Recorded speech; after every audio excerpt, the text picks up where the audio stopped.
My name is Tom Jode, and my wife's name is Linda. I'm 5'7" and weigh 75 pounds. We met in college when I was 23 and she was 21. I was in the Army taking classes to get a double major in economics and accounting. She majored in biology. My Army service did not require constant presence in hotspots, but it was dangerous. Our unit was tasked with individual missions, often involving the punishment of someone who wanted to appear to be a friend. In short, we were assassins. My specialty was planning and close combat. I graduated at age 25, and 2 years later I left the Army and married Linda. Within 4 years, we had 2 girls. I worked from home doing bookkeeping for some local businesses and also did some sales from home. Linda was busy with the kids, but when our marriage was 10 years old, she took a job at a local college-affiliated lab. Both girls were in school and I was working from home so she could go back to a job she enjoyed. We lived in the house I grew up in. I had owned it since my parents moved to Florida. I bought it from them while I was still in school. Some of our Army missions gave the unit a chance to get a nice reward, which we split 10 ways, so I had the money to buy what I needed. One day at the end of February, we decided to go out with our neighbor friends for dinner and dancing at a club afterwards. There were 8 of us, and we all had babysitters for the kids for the night. Linda and I booked a room at the hotel connected to the dance club. She looked spectacular, 5'4", slim brunette, wearing a blue silk dress. We had a great dinner, and were having a lot of fun dancing in the club when a group of 6 men showed up. One of them was a big blonde-haired guy named Mark Stevens, a professional midfielder for the local team. He was immediately noticed by all the women at our table. Stevens was with a charming blonde who had what looked like a large wedding ring on her finger. They danced together. Our friend June said it was the cheerleader for the team and she was engaged to Stevens. After they had been there for a while, I noticed Stevens looking at our table. He stood up and headed toward us. He immediately turned to Linda and simply asked her to dance without even looking at me. I put my hand on her shoulder to stop her, but she got up from the table and went with him. She didn't even look back at me. I was more than a little annoyed. I was even more annoyed when after 2 quick dances, it was the turn of the slow dance and Linda melted into Mark's arms. I got up and made my way to the bar, just past them. The women at our table didn't like it, and they made that clear. But I went anyway. Not that it made any difference to Linda, who didn't notice me walking by at all. I took the coffee. When the slow number ended, they parted ways and Linda went back to her table. I stayed at the bar and drank my coffee. I saw her look around looking for me and saw me there.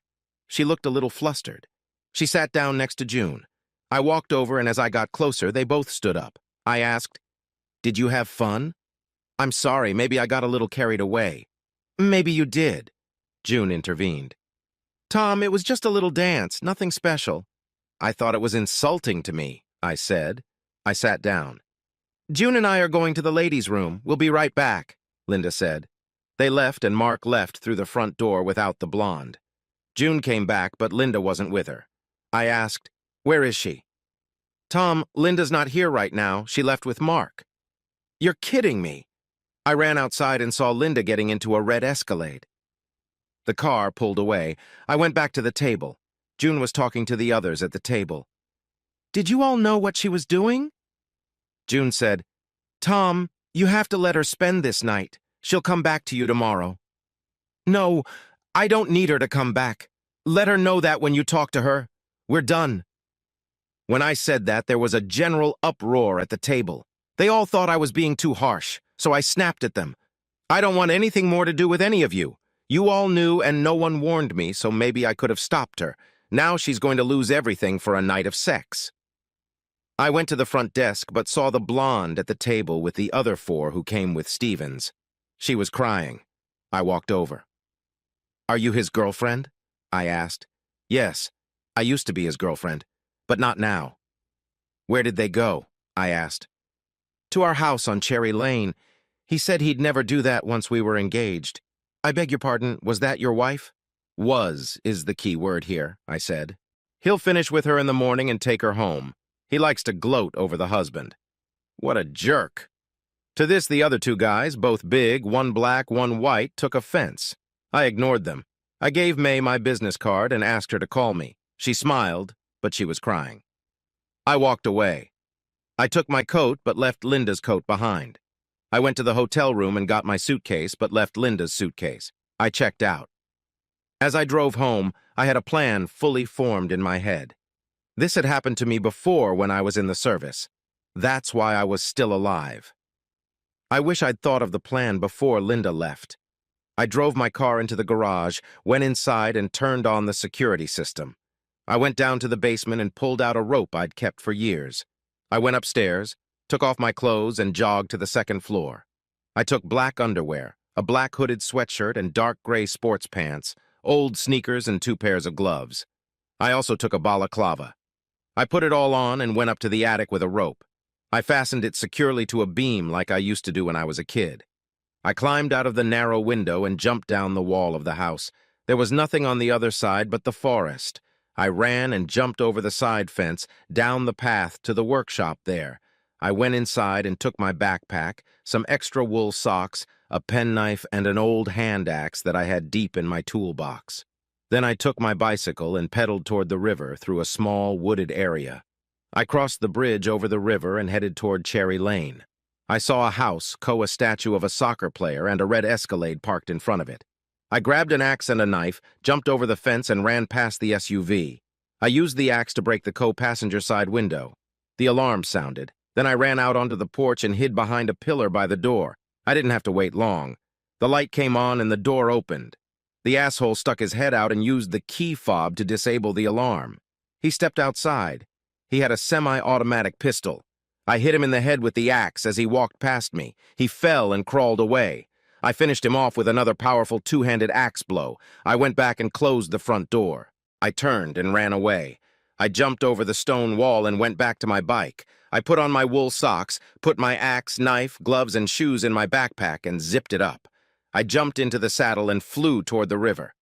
When I got to the bridge, I stopped and threw the whole backpack as far into the river as I could, which was pretty far. It had rained the day before, and the current was swift. I biked back in the direction of home through the nearby woods to the workshop. I went inside. I took off my socks and put on another pair of sneakers. I sprayed the bike handles and pedals with an ammonia solution and wiped them down. 3A team, I ran back, jumped over the side fence, and climbed the wall of the house again. It wasn't as easy as I thought it would be, but I made it and climbed through the small window. I pulled up the rope and coiled it up. I wiped the windowsill with a rag and ran with the rope to the basement. I took off all my clothes, including my mask and gloves, and put them in the washing machine. Then I took a shower in the basement bathroom for a while, washing everything twice. Once that was done, I put on my gym shorts and went upstairs. I left the basement door open so I could hear when the washing machine stopped. I thought about it and put on the clothes I was wearing at the club the night before. I went down to the basement and transferred the wet clothes to the dryer. I went upstairs and made some appetizers and had a glass of whiskey. Then I sat for a while thinking things over again. When the dryer stopped, I carried the clothes upstairs and put everything in its place. The balaclava went to the far side of the closet where I always kept it. I looked at the clock. It was 2:50 a.m. This whole thing, from the moment I walked into the house after coming back from the club, had started at midnight. I went downstairs, sat on the couch, and drank more whiskey. I fell asleep. I was awakened by the doorbell at 6:02 a.m. I looked at the doorbell camera display and saw 2 people, an African-American woman and a white guy with a short haircut. Cops. The doorbell rang again and I opened it. "Who are you? You look like a cop," I said. "I'm Detective Asper and this is Detective Logan," the black woman said. They flashed their badges. I made an uncertain face. "Is that Linda? He didn't hurt her, did he?" "No, she wasn't physically hurt. But Mr. Stevens was attacked. Can we go inside?" Sure. Where's Linda? Did you bring her with you?" The white detective said. "No, sir, she's at the hospital, being treated for shock." I paused for a second. I just looked at them. And they were just looking at me. "Have a seat," I said, pointing to the couch, but they were sitting separately on 2 straight-backed chairs, so I used the couch. "I think you should explain what happened," I said. "What have you been doing since your wife left the club with Stevens?" It was Logan again. "Just tell me what happened, okay?" Asper replied, "No, you should just answer the question." I went to our hotel room, got my stuff, checked out, and drove here. I got drunk so I could fall asleep on this couch. You woke me up. Is anyone else here? No, the kids are at the babysitter's for the night. Did you make any phone calls? Texted anyone you know to prove you were here? No, but I didn't go anywhere. Asper looked around. I see you have a security system. What does it include? It covers all the doors. I think I can prove to you that I was here. Let's go upstairs. They followed me into the upstairs office, and I sat down at the computer desk. I showed them the system, and they watched me download the data from 6 p.m. until they arrived. I gave them a quick preview. The system focused on all 3 doors, front, side, and the sliding patio door leading to the pool. The side I went down had no door, faced the woods, and had 2 large windows, neither of which opened, so there was no surveillance there. We're going to have to take that computer, Logan said. Why? You saw me downloading the security data? Because you could have corrupted it before we got here. Okay, but I can't give it up for more than a day. It's a work computer, and I need it. I have a replacement, but it won't last long. Look at me. I'm going to download something to this external drive, including what I just gave you. And I did. They wanted to look around, and I let them, but insisted that they stay together and be with me. They took a few pictures and then left. It was 7:10 in the morning. I called Linda's parents. Their names were John and Stephanie, and they lived in the neighborhood, but they were at their lake house at the time. I told them what had happened, and that the police said Linda was in the hospital in shock. John was just stunned at what Linda had done. Stephanie might not have been so surprised. Stephanie asked, "Are you going to see her?" "No, I'm sorry. That's why I called you. I really don't want anything to do with her after what she did. It's bad enough the guy was attacked, but it's not my fault. Apparently, he's done this kind of thing many times. When she gets out of the hospital, she needs to stay away from me and away from the house. We can arrange to have her stuff moved." John said, "Why don't you move and she can stay? The kids have lived there all their lives." "It's my house.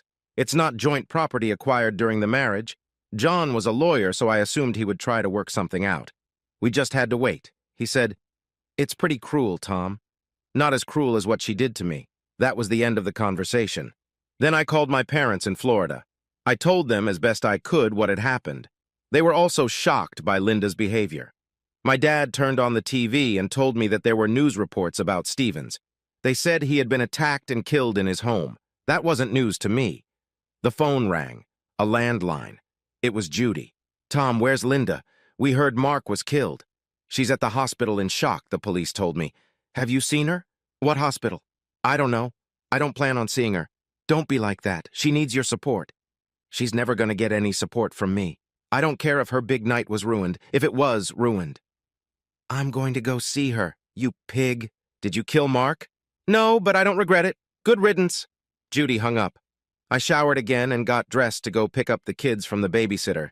It was about 0800 hours. When I got there, I found that they hadn't heard anything about the evening's events. We went home and they wanted to know where Linda was. I said, "I guess she won't be here tonight. She has something she has to do. We'll just spend the day without her. Get dressed for soccer." I took them to the soccer complex where they had games at noon and 1:30. I was pretty relaxed watching them play. Michelle, the youngest, was pretty good. Laura not so much, but she tried hard and it was good exercise for them. After the games were over, we got ice cream and went home. I had a few messages on my cell phone. I had the sound off while I was walking with the girls. One was from Linda's parents informing me that she was at St. Jude's Hospital and not responding to anything. One was from a doctor at the hospital asking me to call. One was from Judy. She told me that Linda was at the police station and not talking to anyone. She said I should probably chill out and bring the girls to her. I told the girls that their mom was in the hospital and that she wasn't hurt, but was emotionally traumatized by something that happened last night.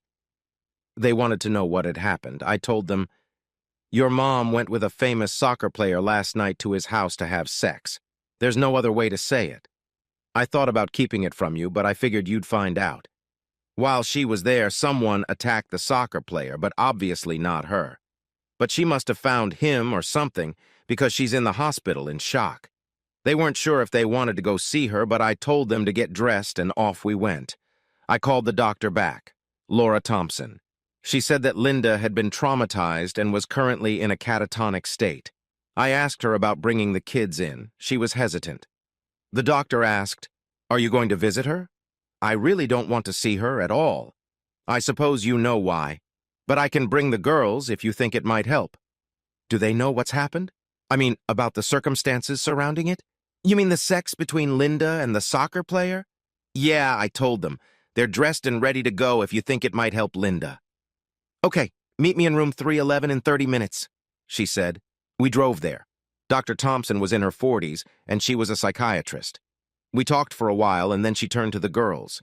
She said their mother had gone through a real shock and didn't seem to realize what was around her. She said that seeing the girls might help. Did they want to see her? They did. I walked them to the door and looked inside. Linda was sitting on the bed staring at the cartoon TV. The girls hesitantly approached her. Laura, the oldest, touched her hand and called her mommy. Shelley followed her lead, but there was no response. Shelley began to cry. I walked over to her, took her in my arms, looked at Linda. Nothing. I took Laura's hand and led them toward the exit. "Well, we tried," I said. "Will she wake up?" Laura asked. "Sure, someday," I said. "Maybe you can visit her again soon. Maybe when she comes to, you'll be able to see her." "What if she doesn't wake up?" Shelley whispered. I was reassuring. "She'll wake up, I know it. Maybe not for a while." The doctor said, "Girls, I'll be sure to let you know when she wakes up from this." We left the hospital. Both girls were crying in the car. Maybe I shouldn't have taken them. I just wanted to see Linda and see if their presence would help. Despite my rude reaction to her cheating, I didn't wish it on her.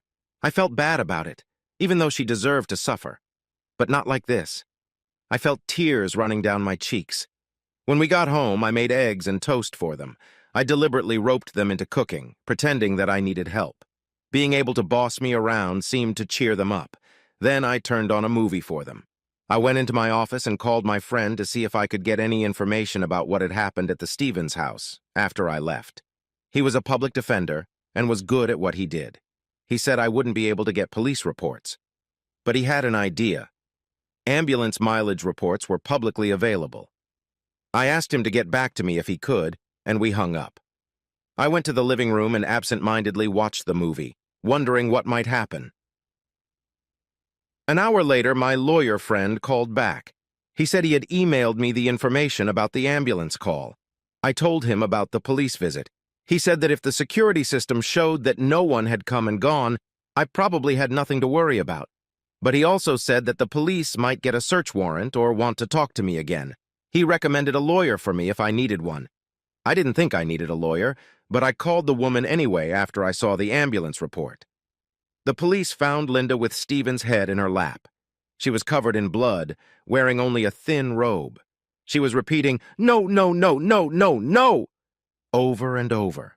The police lifted her up and put her in an ambulance. She was unresponsive when the ambulance arrived and all the way to the hospital. An officer rode along with her, asking if she saw who did it. But he got no response. It made me sick, and made me wonder if she would ever recover. I looked up PTSD, post-traumatic stress disorder. I had looked it up before for myself.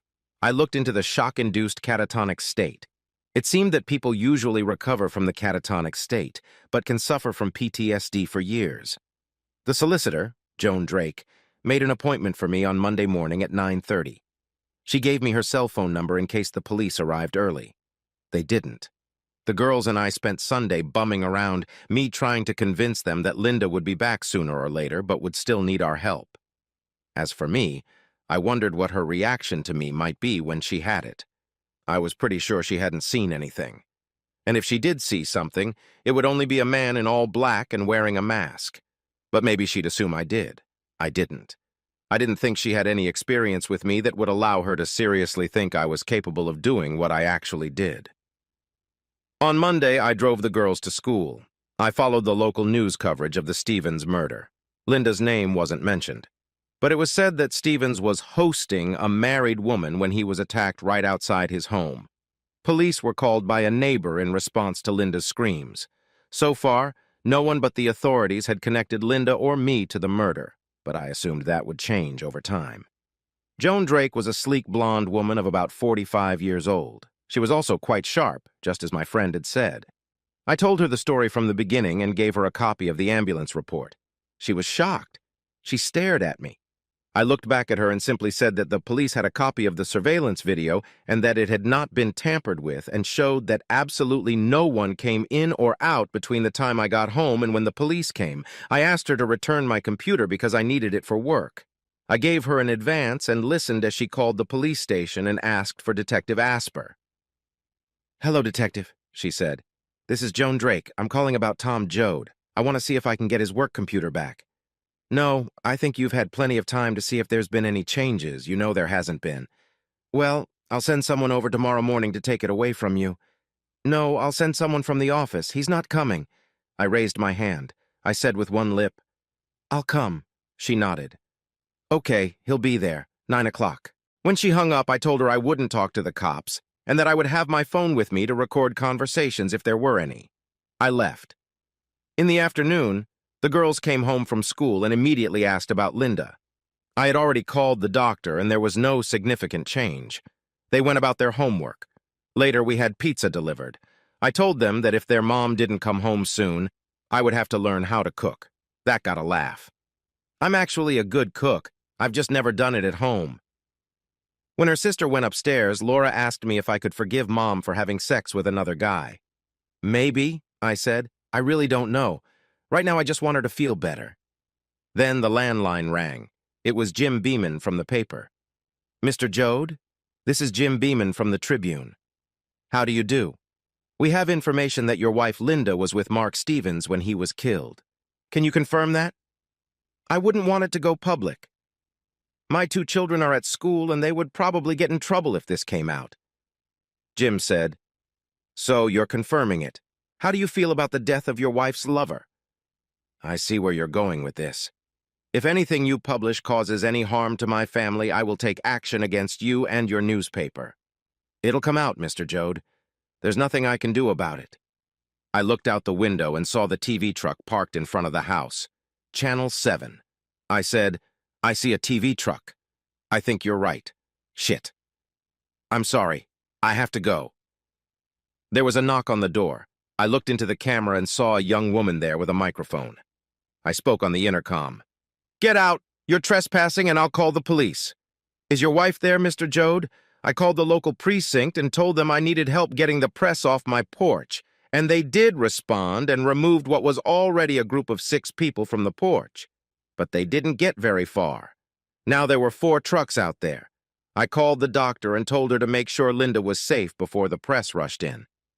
I talked to the girls and told them that I thought they could stay somewhere else with me and homeschool, but they said they wanted to keep going to school even if they had to live somewhere else.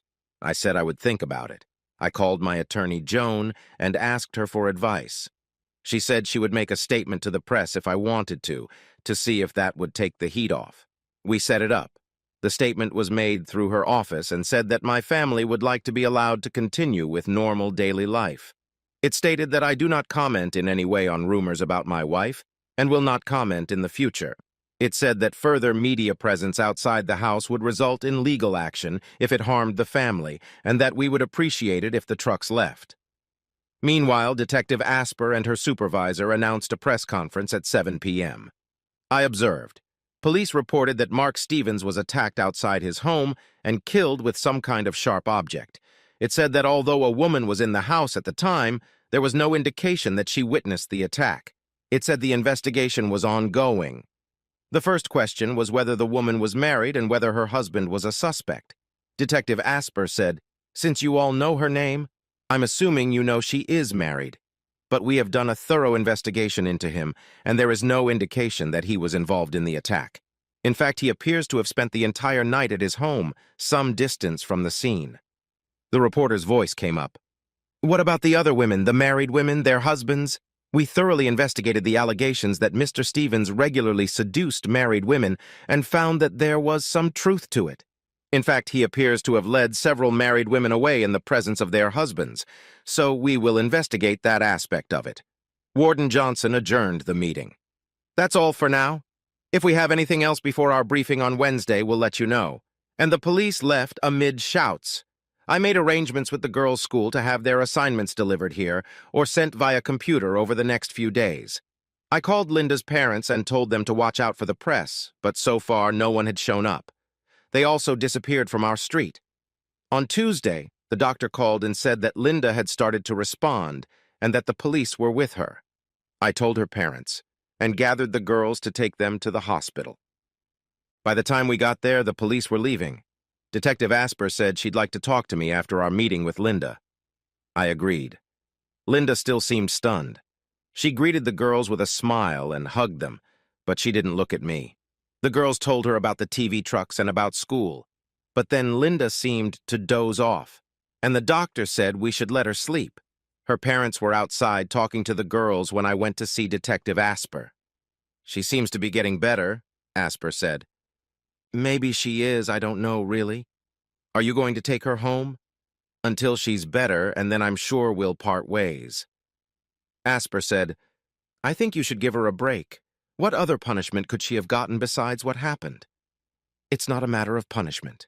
It's a matter of respect and trust. I will never trust her, and I will never respect her. And she'll probably never respect me either." Asper smiled. "She may be afraid of you. She may not trust you either. You're just trying to trap me. You know perfectly well that I had nothing to do with the attack on Stevens. I know you have an army background. I know you had an impressive reputation in the service, so maybe some regular guy couldn't do it, but maybe you could. I didn't do it. Period. You know we have home security video from Stevens' house? That's not my problem. I wasn't there. I'll see you around." It sounded like a threat. Over the next few days, Linda gradually regained some semblance of normal behavior. I brought the girls in every day, but didn't spend much time in the room with them. On the fourth day, Linda was to be discharged. She asked to speak to me privately, so I sent the girls away. "I'm sorry for what I did, putting you in such an awkward position." "I don't think apologizing is going to help, Linda. I can't tell you how humiliating it was for me. It's on the national news now. I'd like to go home when I'm discharged this afternoon." She sat down on the bed and motioned to a chair. "Can I go home?" "You know the media is there, and they'll follow you from here. I don't want the girls' lives further ruined. Maybe I can sneak out. Now I've been looking at her for a long time." "You sure are good at sneaking away." She didn't look up. I said, "I'll contact security. I can't say I want to be near you, but maybe I don't have much choice right now. I didn't want you to get hurt. I thought you loved me and could handle it, or actually I didn't think about it at all." "Did he fuck you?" "No. We were naked in bed when the commotion started." I looked at her closely and realized she was lying. "See, I can't say I believe you or would believe anything you tell me. In fact, I'll never be able to trust you again. But we can see how things go." Sighs. "Okay, I love you." I just turned around and walked out. I went to the hospital security office and arranged for a car to pick Linda up behind the building and take her to my house. It was scheduled for 4 p.m. Everything went off without a hitch, and she got home around 4:45. The kids and her parents were there with me. I made my bed in my office. Linda would sleep in our room. The rest of the day passed very awkwardly, to say the least. Her parents weren't quite sure how to behave in this situation. Linda, her mom, and the kids were playing Monopoly in the living room. Her dad wanted to talk, so we went to the patio. John asked, "What are you going to do, Tom?" "I really don't know, but there's a good chance we're done." "You should try to forgive. You've loved each other for so long, and you have a wonderful family." "I know that. But I wonder if we really loved each other that long. If she loved me, she would never do this." "She said they didn't have intercourse." "That's what she said. How would I know? She was there with him for quite a while." "Does it really make any difference? She would have done it. We all know that." "Well, it could matter if he didn't use protection. She could have a disease or she could be pregnant." Shit. He didn't like that thought. "She could stay here for now, but you might want to look for some other solution soon." We went back to the house and all ate pizza together. Her parents went home. As far as I knew, they hadn't discussed Mark with her. As we were putting the girls to bed, Laura asked Linda why she went to have sex with Mark. "I'm so sorry. I was weak and I made a mistake." "But I don't understand. He's just a soccer player. I've seen him. He's not our dad. No, not dad. I'll talk to you about him later when I find out more. The girls went to bed and Linda went down to the kitchen. I followed her about 10 minutes later. In the meantime, I called my friend, the public defender, and asked him about the autopsy report. He said it was also a public document, and I asked him to get it if he could. Linda was drinking a Pepsi. She wasn't recommended alcohol because it could lead to a relapse. She asked, "Are you sleeping in our room?" "No, in the office." "Well, you're welcome any time. We'll just have to see. Right now, I don't see a way forward for us, but all of this just happened this week. I can be patient." "Really?" I hadn't noticed. I went up to my office and went to bed. I didn't sleep very well and got up at 5 a.m. I made some coffee. My buddy sent me a copy of Stevens's autopsy. I read it carefully, paying particular attention to analyzing the injuries. The medical examiner swabbed his penis and scrotum. She found traces of ejaculate and female secretions. The samples were sent for laboratory analysis. It looked like Linda had lied when she said they had not had intercourse. I never believed that because of the timing. She was there for about 2 hours before the time of the murder. When she came down, I drove the girls to school, almost as usual. However, they were a little depressed. I spent a lot of time considering my options. If it hadn't been for Linda's illness, I never would have let her back into the house. But there were advantages to allowing it, including making things a little easier on the girls if things settled down. Just as I entered the house, another TV truck pulled up outside, and a young woman got out of it and yelled at me, asking if Linda was home and if I had forgiven her. I smiled, waved her off, and warned her to stay off the property. I went inside. Linda had baked some cookies and offered me one, which I took. "There is a TV truck parked outside. They don't know you're here, and they probably shouldn't know it. What do they want? They've already publicized my name and what I did in his house. Can they do any more damage? I'm sure they can think of something." I looked at her. "I wondered what to do with you or us. I'd like you to write down for me exactly what happened last Friday, from the time that asshole approached us to the time you ended up in the hospital. It doesn't have to happen right now, but as soon as possible. If it's too traumatizing, skip part of it and write later." "I'll do my best. I also need to call and see if I still have a job." "Why would they fire you? For cheating on me? Why would they care?" "Well, I was gone for a week." She called and was told she could take a week off sick, and the next week was vacation. She went to her bedroom and sat at her desk typing on her computer. I left her alone and went to my office where I began to review the autopsy materials. I made sure to get the test results, but probably not until a few days later. Linda was trying to act normal to me, that much was clear. But I figured she must have some questions about what had happened. Our routine continued for 2 days until I received the results of the tests after the autopsy. Linda's DNA, sexual secretions were identified on Stevens's boyfriend, so she must have lied about having sex. I waited to see what she would text me about what happened, but I just couldn't imagine continuing to live with her as my wife. The next day after dinner, Linda walked into my home office. I had finished writing. "Here." She handed me a printout. I read what she had written. "Tom, forgive me for my weakness. When Mark asked me to dance, I was so excited. He was adorable, and he has such a reputation. When we danced, I really didn't think about anything else. When the slow dance started, I just found myself in his power. He pulled me to him, and he was big and hard. Honestly, I would have fucked him right there. I don't know why he was so attractive to me, but he was.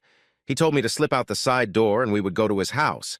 He said I would have the best sexual experience of my life. I believed him. When the dance was over, I went back to our table and you weren't there. I had arranged to go to the ladies' room with June. When you came back, I saw that you were very angry. But I thought you'd get over it eventually, and I wanted Mark so badly. So I went out the side door and we drove to his house. He kissed me as soon as we got inside, picked me up in his arms, and carried me upstairs to his bed. As we were finishing up, the car alarm went off. He put on his robe and got out. He told me to wait there. I looked out the window, but I couldn't see anything over the porch roof. I saw someone running away, dressed in black. The person jumped over the fence. I found the robe and went down to the front door. He was lying in the driveway. I ran over to him. His head was smashed in. I was in some kind of trance, just stunned and overwhelmed. I felt guilty, like it was my fault for sinning. The police came, and I remember being in the hospital. I'm so sorry for all of this. I love you, and I don't know why I did what I did. Linda. I looked up at her from the bottom of my head. Tears were streaming down her face. Tom, were you the man I saw? I was here all night drinking, regretting the end of my marriage and the changes that were to come to my family. I had hate in me. But of course the police told you I was here. They have security footage. That's what they said when I asked, but... No buts. I can tell you that I think Stevens got what he deserved. No, Tom, he didn't deserve it. He was nice. And he turned your world upside down, didn't he? Tom, don't... Why not? I want you to know that I'll never be able to love you the way I used to. Maybe I won't be able to love you at all. The man I thought I married would never do what you did. Was it worth it? Was the sex worth what you lost? What did he lose? You know, the sex was really spectacular, but it wasn't worth what happened. If we had that night, and I came home the next day, well, maybe. But he's dead, and I'm screwed forever. Yeah. You killed him. She turned and ran out of the room. No, you killed him, I muttered. Our relationship grew cold after that. I decided not to try to convince her of my innocence or try to make it up to her in any way. Of course, I would never admit to her what had happened. I assumed that if I did, she would tell the cops right away. She was a woman who couldn't be trusted at all. She'd just told me that if Stevens hadn't been killed, her night of partying would have been worth the consequences. Maybe not in those terms, but still. A few weeks later, I filed for divorce. I asked for custody of the kids so they could stay in the house. Linda still had a job, so I didn't ask for alimony, child support, or free visitation. Linda had recovered enough that I insisted she move out. She went to visit her parents.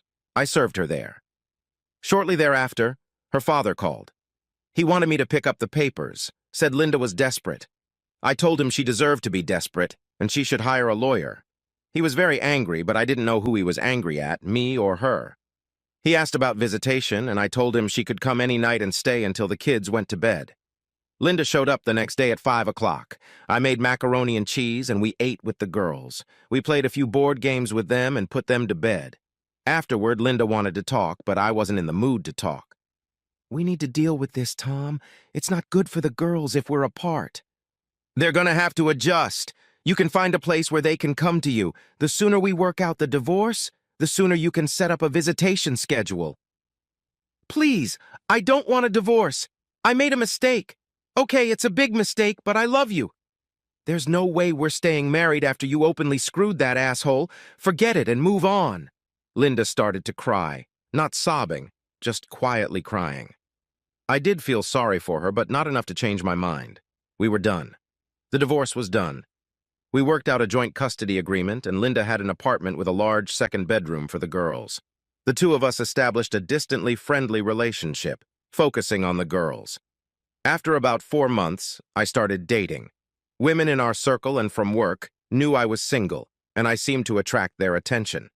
When Linda had girls, I brought several women home for the night. None of them lasted too long, however, but the sex was usually good and sometimes great. I stayed away from married women, although some of them seemed eager to sleep with me. But after my experience, I decided that was immoral. Linda was good with the girls, but she wasn't so good on her own. She was on antidepressants and slept a lot. But she managed to go to work and do her assignments. Her parents and the girls told me she wasn't dating. 10 years later, Shelley left for college today. Laura was supposed to be a freshman. The two of them had gotten used to the joint custody arrangement and seemed to be doing pretty well. They both dated in high school, and Laura, I believe, in college as well. I was in a long-term relationship with a young woman, Cody, whom I met one night at a bar. Like me, she was divorced. She had 2 children at home, and her husband had moved to the West Coast. She was 35 when we met, and her kids were in high school, twins in their 2nd year. When they left for college, she moved into my house. I loved her. She was fun and smart, and the sex was great. She may not have been as beautiful as Linda, but she was pretty, and guys really paid attention to her when we dated. Shortly after we met, I told her about all the commotion surrounding Mark Stevens' death. Of course, I never told her how he died. The fuss eventually died down, and no one was ever arrested or charged. One Saturday afternoon, Detective Logan showed up at my house, and I invited him in. I was home alone. I had retired the previous week. That's a nice pension, he said. I'm happy for you. But why are you here? I just want you to know that I made sure you killed that asshole. Well, he deserved it. Maybe not your wife, though. I didn't do it, but he certainly deserved it. I congratulate whoever did it. Why do you say Linda didn't deserve it? Well, it was one night, and she only did what a lot of other married women do when they get hit on by this jerk. You know, if they had met up somewhere and gone to fucking private, maybe we could have gotten over it. But it was too brazen and showy. I see. How's your partner doing? She's captain now. She's a really tough girl. She was perceptive, I said. We shook hands, and he left. As for Linda, she finally made a partial recovery. We rode together when I drove Shelley to school. On the way back, I once asked how she was doing. Linda said, I'm fine, I have a boyfriend, sort of a friend with benefits. I know you and Cody are together. Well, yeah, and when her kids are gone, we'll probably move in together. Linda whispered, I wish none of this had happened. We'd be an empty nest now and we could have had some real fun. I'm still very sorry. Me too, we both cried. She later moved into her friend's apartment, but I don't think she ever fully recovered from that night. Neither, I guess, did I. I've never regretted doing it. It's probably saved a lot of marriages. One of my most effective altruistic acts.